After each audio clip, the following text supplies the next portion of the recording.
Assalamualaikum warahmatullahi wabarakatuh. Bismillahirrahmanirrahim. Wassalatu wassalamu ala Rasulillah wa ala alihi wa sahbihi wa mawala. Amma ba'du. Jamaah Majelis Taklim yang mudah-mudahan kita semua selalu dimuliakan dan diberikan taufik serta hidayah atau petunjuk oleh Allah Subhanahu wa taala. Mudah-mudahan kumpulnya kita dirahmati dan diberkati serta diridhoi oleh Allah Subhanahu wa taala, juga mendapatkan pahala yang besar dan tentu yang banyak dunia, lebih-lebih akhirat. Amin ya rabbal alamin.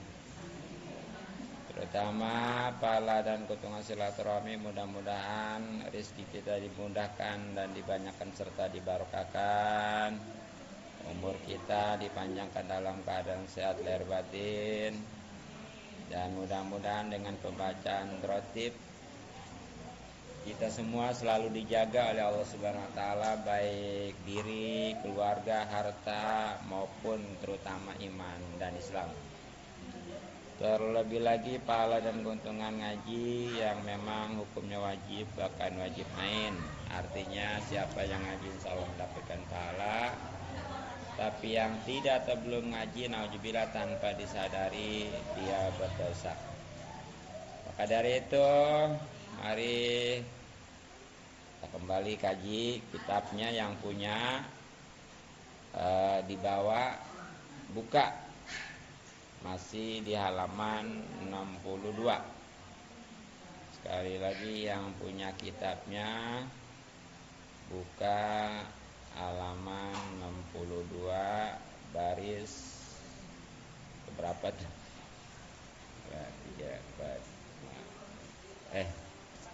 Baris ke-5, ke-4 dari bawah. Ke-5. Sama aja ya, dari atas dari bawah sama-sama 5. Di awal barisan wala jami'an. Nah, di ujung barisan itu ada wala fadzon ya. Mari kita baca sama-sama. Faqad qala musannif rahimahullah taala wa nafa'ana bi ulumi wa amadan bi asrari. Amin ya rabbal alamin. Al-Fatihah. A'udzu billahi minasyaitonir rajim. Bismillahirrahmanirrahim. Alhamdulillahi rabbil alamin. Arrahmanir rahim. Maliki yaumiddin. Iyyaka na'budu wa iyyaka nasta'in. Ihdinas siratal mustaqim. Siratal ladzina an'amta 'alaihim ghairil maghdubi 'alaihim waladdallin.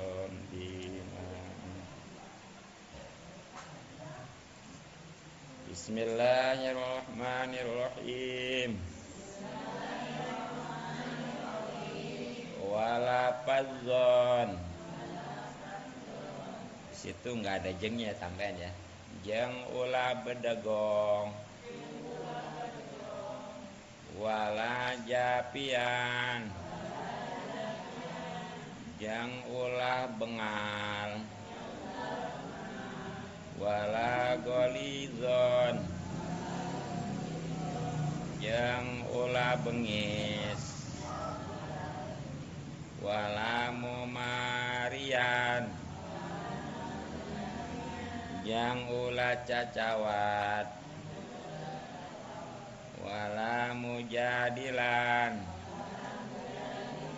Jeng ulah papadon. Papaduan ya. Wala mukhosiman. Yang ulah mumusuhan. Bismillah. Masih nasihat Said Abdullah bin Alawil Haddad, penyusun Ratibul Haddad, yang ada di dalam kitab Nasihat Diniyah dan dimuat di dalam kitab Sulamun Taufik ini ya.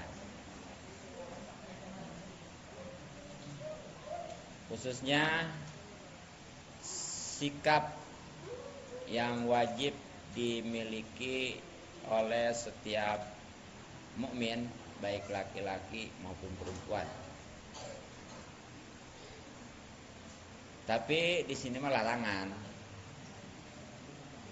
Di antaranya sebagaimana tadi dikatakan wala fadzon, dan tidak apa tadi bahasa ininya, berdegung ya. Apa sih berdegung? Berdegung itu akhlaknya jelek, kemudian omongannya keras, itu namanya berdegung. Udahnya kan mestinya kan sopan santun. Jadi sopan itu hubungan dengan sikap, santun dengan kata-kata. Nah ini mah jangan sebaliknya ya. Artinya jelek akhlak dan kasar perkataan. Nauzubillah. Nanti bisa dilihat yang punya terjemahan Quran, ditulis sementara ya. Ntar di rumah dibaca, dibaca surat Al-Imran ayat 159. Ini dasar seseorang itu jangan punya sikap keras, apalagi sama orang yang beriman ya, tapi harus lemah lembut. Nah dalam surah Al-Imran ayat 159 Allah Subhanahu wa taala berfirman, A'udzubillahi minasyaitonirrajim. Bismillahirrahmanirrahim. Fabima rahmatin minallahi lintalahum walakun tapazzon gholizul qalbi lan faddu min haulik fa'fu anhum wastaghfir lahum wasawirhum fil faiza azamta fatawakkal 'alallah innallaha yuhibbul mutawakkilin. Ingat ya, surat Al-Imran ayat 159. Ntar dilihat apalagi yang punya terjemahan mah. Yang terjemahannya ini walaupun hitopnya kepada Rasulullah, tapi maksudnya kepada kita semua ya. Maka berkat rahmat Allah, rahmat itu kasih sayang, engkau, nah di sini di dalam tafsirnya ada Muhammad ya, maksudnya kepada Nabi Muhammad, hitopnya tapi maksudnya kepada kita semua.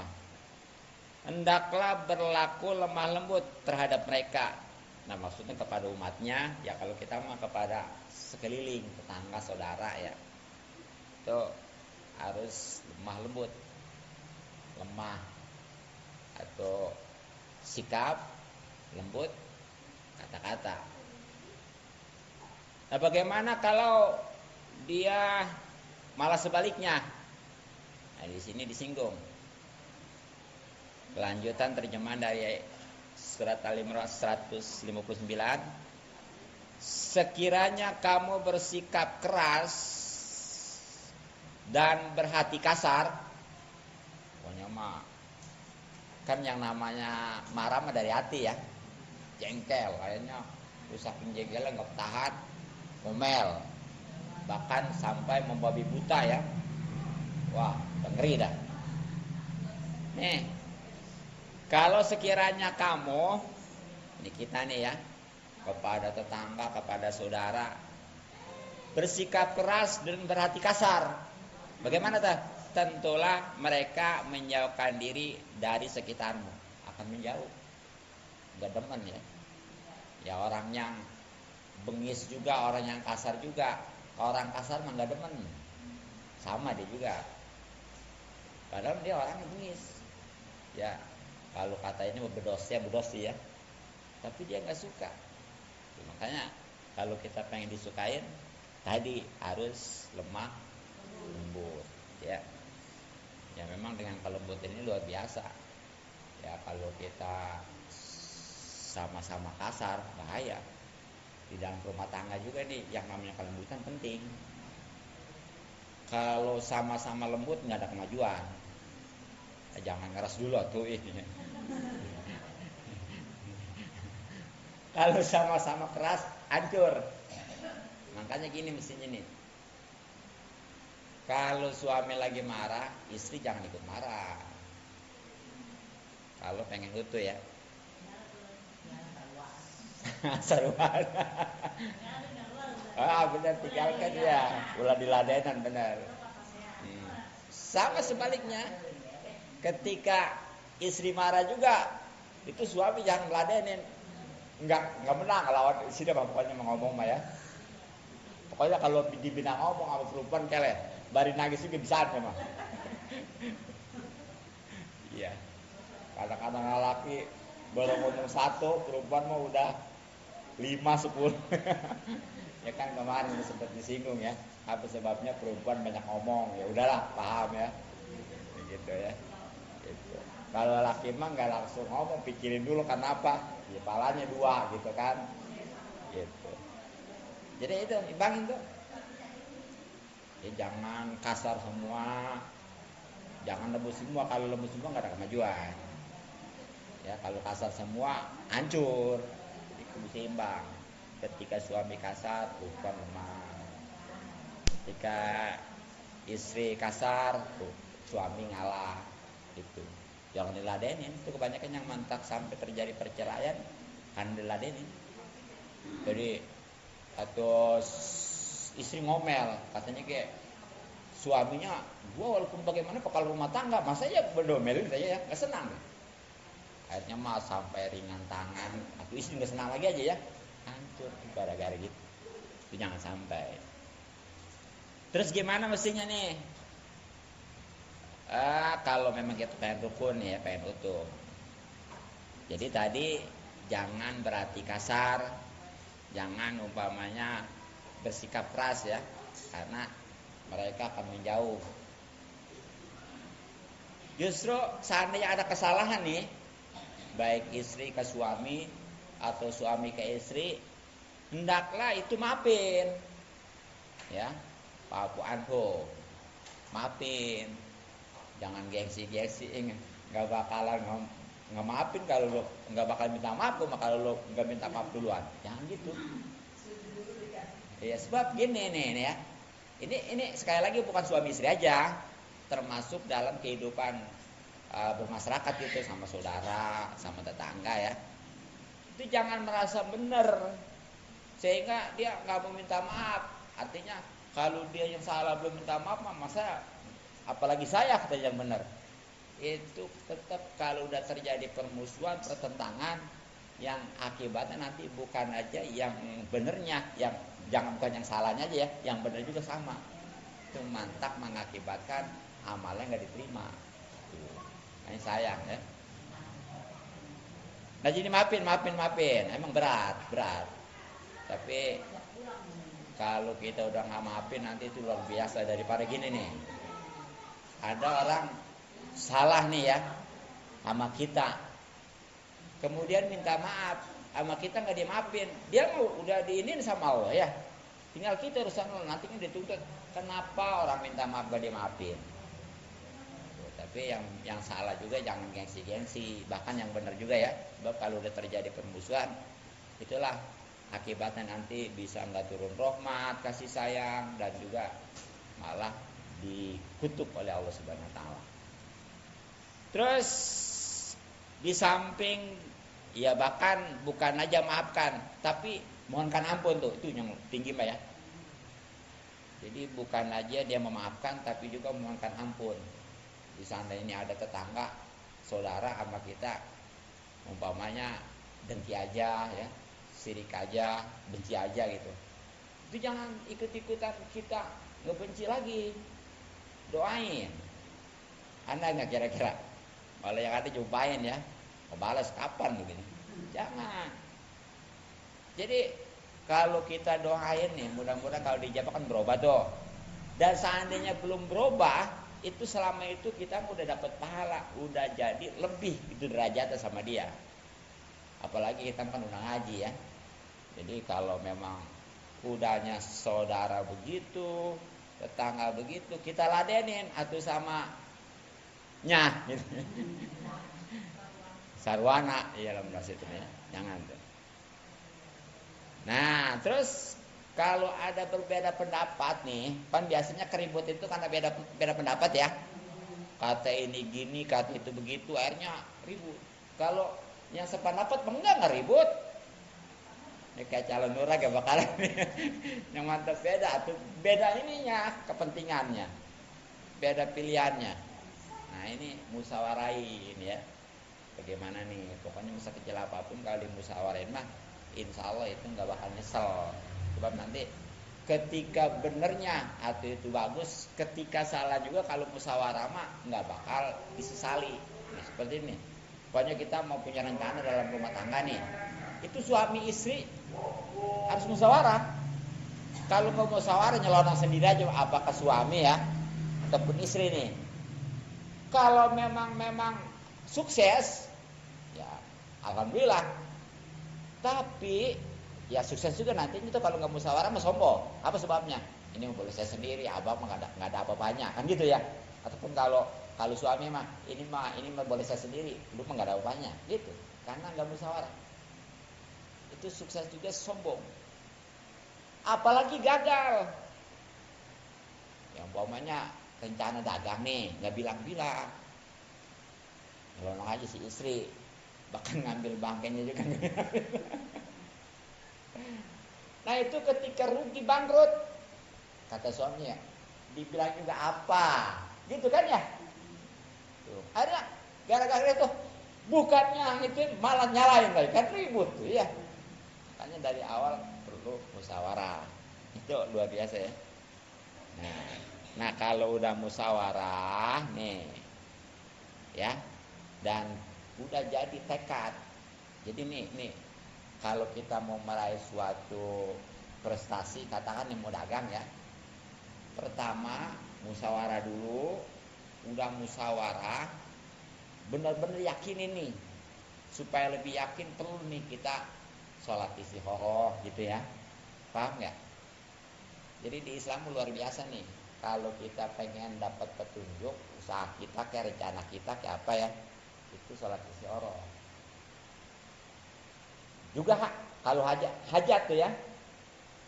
Jadi nanti nih kita dapat petunjuk kalau memang itu bagus nih bakalan rencana kita nih, apakah mau dagang ataupun apa, itu nanti dimudahin segala-galanya gitu.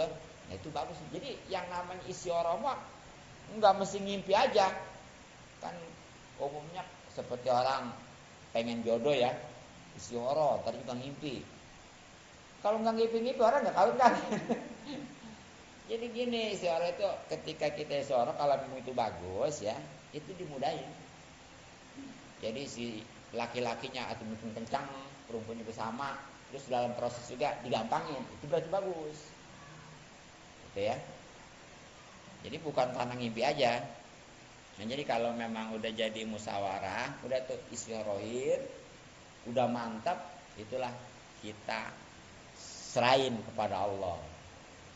Pokoknya mah mau hasil, mau kagak, udah diserahin ke Allah. Sebab kalau kita udah tawakal ke Allah nih, keuntungan tawakal ya, itu kita berhasilnya enggak sombong, gagalnya enggak putus asa. Nah, orang kalau tawakal maka Allah, usaha sehingga jadi kaya, enggak sombong. Apa sebabnya? Dari awal dia sudah apa? Bersandar kepada Allah, gitu ya. Jadi dia enggak kayak korun tuh korun. Kan korun kenapa sombong? Katanya ini mah enggak ada urusan, aku dimintain zakat segala apa ya. Ini mau boleh kepintaran saya katanya gitu. Nah, ujibillah men. Jangan sampai gitu tuh. Itu kalau itu karena enggak tahu sombong. Udah sekejap kan mau Allah dibinasakan ya. Dibenamkan di bumi itu. Makanya kalau orang nemu harta di bawah bumi sebut harta karun. Padahal karun di sono, di Mesir. Ya. Yang ada di kita mah mungkin dulu kan orang dulu mah kalau naruh apa-apa nggak ada bank, belum ada ya. Dulu banyak kan dalam tanah kan, digali, diuruk, udah dulu mah. Itu mungkin yang kelupaan tuh ataupun memang orang yang mati nggak kelacak ya. Nah, sekarang itu harta karun, padahal mah bukan harta karun itu dari itu tuh. Jadi itu. Terus ketika gagal nih, kalau orang tawakal sama Allah, dia nggak bakal putus asa. Jadi bagaimana bahasanya? Saya usaha udah benar-benar, tapi masih bangkrut aja nih. Ya mungkin ini mah udah takdirnya, ya. Udah memang kebuduannya begini. Terus itu ada sia-sia tuh perjuangan kita selama itu? Enggak. Itu enaknya tuh. Kalau kita tawakal, kalau kita kenal Allah mah segala-galanya disandarkan kepada Allah, sehingga ketika suksesnya enggak sombong, enggak bakal pelit dia, terutama ngeluarin haknya seperti zakat, dan ketika gagalnya enggak bakal putus asa karena memang itu dia udah menyadari semuanya yang Maha Kuasa adalah Allah Subhanahu wa taala. Tuh, renungin ya. Luar biasa tuh pelajaran dari surat Al-Imran ayat 159. Makanya yang punya terjemahan baca, ntar lihat ya. Yang belum punya beli. Nah, itu maksud daripada apa tadi, berdegung ya. Nah, kemudian wala japian tadi. Yang artinya apa tadi japian? Ulah bengal. Nah, sebenarnya di sini maksud bengal-bengal di sini adalah orang-orang yang memutuskan silaturahmi. Tuh. Sebagaimana dulu ya, banyak yang namanya keuntungan silaturahmi. Nah, sebagai dasarnya kan itu ada di surat An-Nisa ayat 1. Please, dan yang punya terjemahan lihat.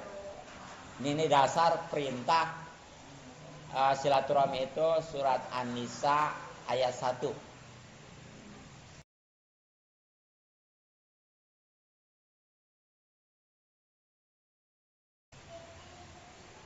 Terjemahan aja lah, waktunya mepet.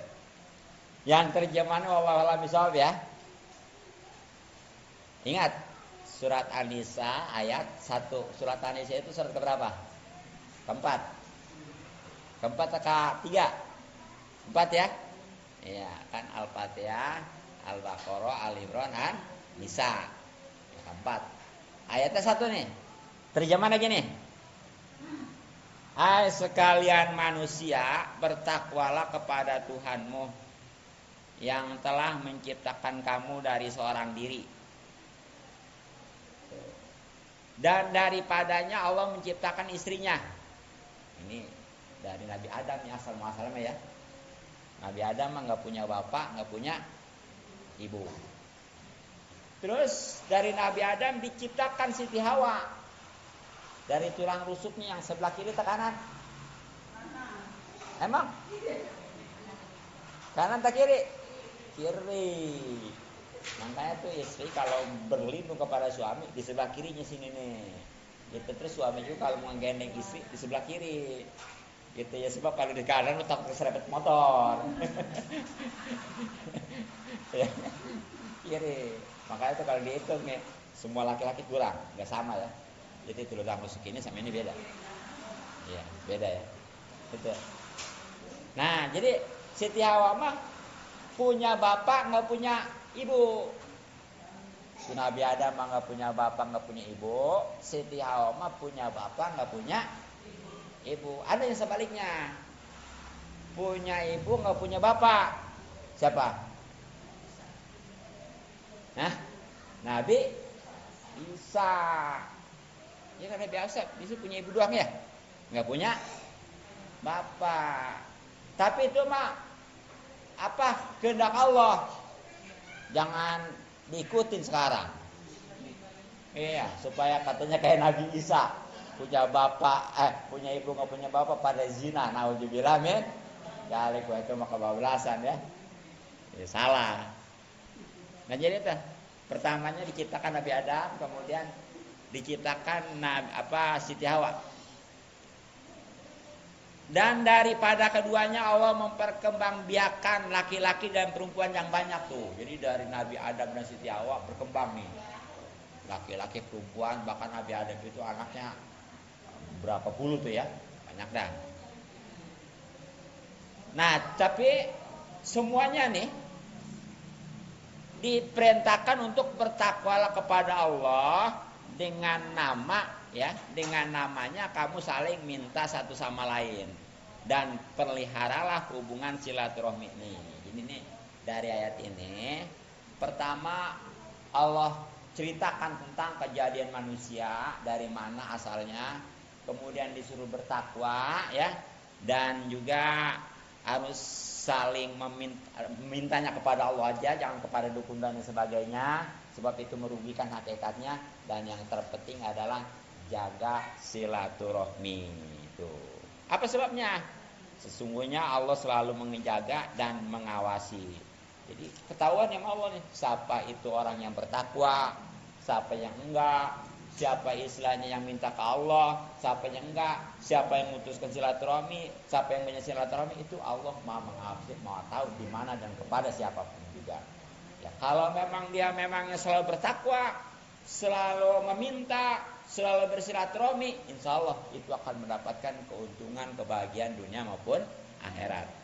Tapi ketika dia itu enggak bertakwa, minta juga bukan kepada Allah, bahkan persaudaraan juga malah dimusuhi, inilah nauzubillah ya. Makanya di sini nih boleh di ini beberapa kerugian daripada orang yang memutuskan tali persaudaraan. Satu, tidak diterima amalnya. Ini walaupun rajin ibadah nih, orangnya suka musuhan sama tetangganya, sama saudaranya, rajin padahal mah sholatnya, puasanya ya, ngajinya juga. Pasti kan kalau rajin ngaji misalnya ibadahnya terjadi pahala ya. Ternyata itu walaupun udah jadi pahala nggak diterima. Ini dalam hadis riwayat Ahmad ya, yang terjemahan gini nih. Sesungguhnya amal ibadah manusia diperlihatkan, diajukan, nanti dilaporkan setiap hari Kamis dan Senin. Jadi ini laporan amal itu ada macam-macam. Ada tahunan, ada bulanan, ada mingguan. Ya. Ada harian. Ada ya. Kayak gaji. Nah, kalau yang minggu, kalau yang harian ini nih, asar sama subuh. Makanya itu bagus sekali kalau orang bisa salat berjamaah asar sama subuh di saat pergantian pencatat amal itu ya. Nah, kalau yang mingguan itu 2 kali. Hari Senin sama hari Kamis. Makanya Rasulullah senang sekali kalau hari Senin dan Kamis itu dalam keadaan puasa ya. Jadi begitu amal dilapor lagi puasa, lagi ibadah lah intinya mah ya. Nah, tapi sayang nih, walaupun dia rajin sholat, puasa, segala ibadah lainnya, itu kalau masih musuhan sama tetangga, sama saudara ya, diputusin silaturahmi itu, bukan disambung malah diputusin, gara-gara yang sepele mah, itu amalnya jadi gak diterima. Nauzubillah min dzalik ya. Terus yang kedua, akibat dari memutuskan silaturahmi tidak mendapatkan rahmat Allah. Ya, orang kalau nggak dapat rahmat Allah, dia awalnya dibenci aja, sama tetangga dibenci, sama saudara dibenci, pokoknya siapa aja.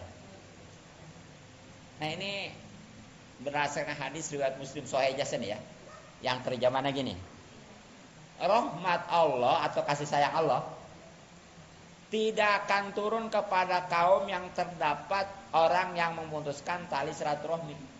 Seperti gini nih, ngedoa nih ya. Ada satu aja nih yang nggak akur sama keluarganya, itu jadi penghalang. Jadi anturan doa dijabah jadi enggak. Bahkan atau apalagi dianya mah. Bahkan pernah ya, suatu ketika Rasulullah SAW mau berdoa nih. Tapi sebelum berdoa itu Rasulullah pesan, kalau di antara kalian masih ada yang nggak akur sama keluarga, sama saudara, tolong jangan ikut berdoa, pulang dulu. sebab jadi penghalang. Itu tiba-tiba aja ada satu orang pulang. Kalau kita mau ya, ketahuan kan ya. Tapi pulang. Nggak lama lagi datang. Jadi rupanya pulang dia habis minta maaf tuh. Habis nyambungin lagi ya. Nah baru Rasulullah doa. Itu kata Rasulullah, walaupun Rasul yang doa, kalau memang salah satunya ada aja yang memutuskan tali persaudaraan, itu menjadi tidak turunnya rahmat, sehingga doa juga nggak dijabah. Apalagi dianya ya. Terus yang ketiga, akibat daripada memutuskan tali persaudaraan ini akan cepat mendapatkan siksaan. Sebenarnya mah dosa-dosa nggak luput daripada dosa, nggak daripada siksa ya. Tapi yang namanya memutuskan tali persaudaraan ini bakal cepat jasa. Ini ada hadisnya ya. Bahwa hadis riwayat Imam Tirmidzi yang terjemahannya, tidak ada dosa yang Allah lebih percepat siksaannya kepada pelakunya di dunia serta tersimpan untuknya di akhirat nanti selain perbuatan zalim dan memutuskan persaudaraan. Itu dua nih. Suatu perbuatan yang mana siksaannya bakal disegerakan di dunia, tapi nanti di akhirat juga disiksa lagi. Satu zalim itu bagaimana?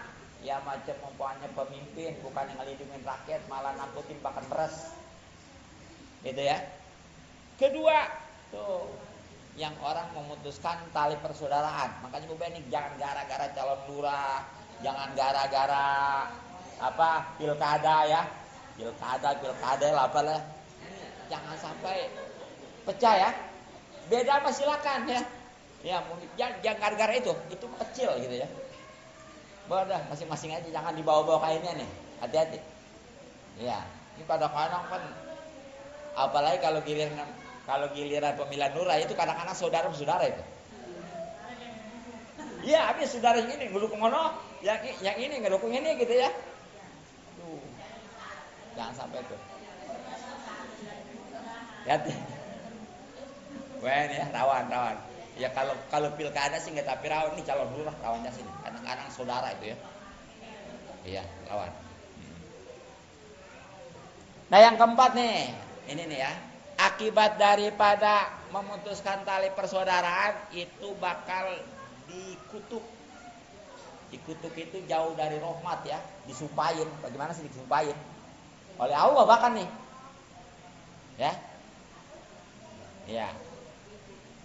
Kita jangankan disumpahin dikutuk sama Allah ya. Sama suami aja bagaimana tuh? Udah ngeri ya, takut ya. Apalagi sama Allah. Ya bahkan nih bisa menyebabkan masuk neraka. Ini nanti referensinya ini di surat Ar-Ra'd ya, tulis. Yang punya terjemahan Quran lihat ntar atau kapan aja. Surat Ar-Ra'd ayat 25. Terjemahan, kalau nggak terjemahan Pak Kun nggak ngerti. Beli makanya ya, yang belum punya beli. Ya paling juga 100.000 ya. Iya. Berapa? Oh, dan naon? Oh, bener anu murah bener. Anu gede kan ada mahal, kan ada kedele gitu dah. Pan lamun di sekolah tuh sorangan. Gitu ya. Nih ya, ini juga sama terjemahan aja nih ya. Waktunya dong mepet. Jadi terjemahannya gini. Orang-orang yang merusak janji Allah setelah diikrarkan, ya berarti ini macam pilkada nih ya. Lurah waktu mau calon mah gini gitu ya. Wah pas amat ini. Ataupun caleg. Pokoknya kalau saya jadi begitulah. Apalagi presiden mah ya.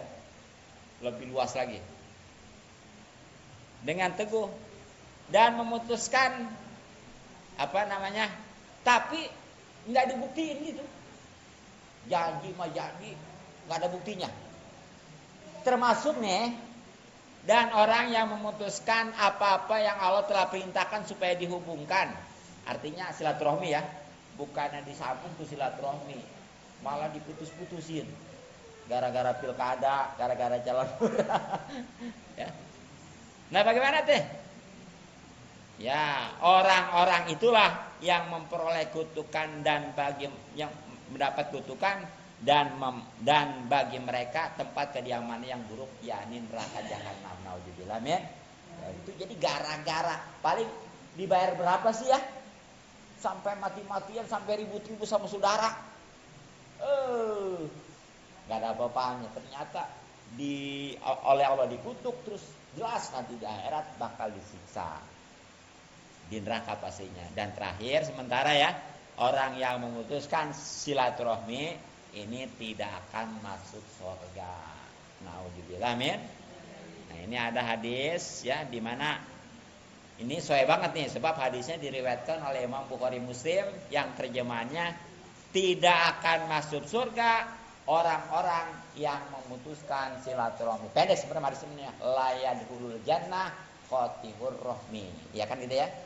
La yadkhulul jannata qati'ur rahmi. Tidak akan masuk surga orang yang memutuskan tali persaudaraan. Makanya sekali lagi, jangan gara-gara calon lurah, jangan gara-gara pilkada ya, itu sama saudara sampai gontok-gontokan, sampai manjang yaitu putus tali persaudaraannya.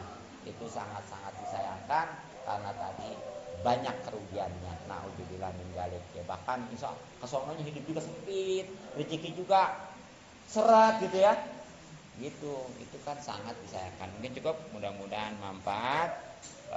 Subhanaka wa bihamdik, asyhadu an la ilaha illa anta, astaghfiruka wa atubu ilaik. Assalamualaikum.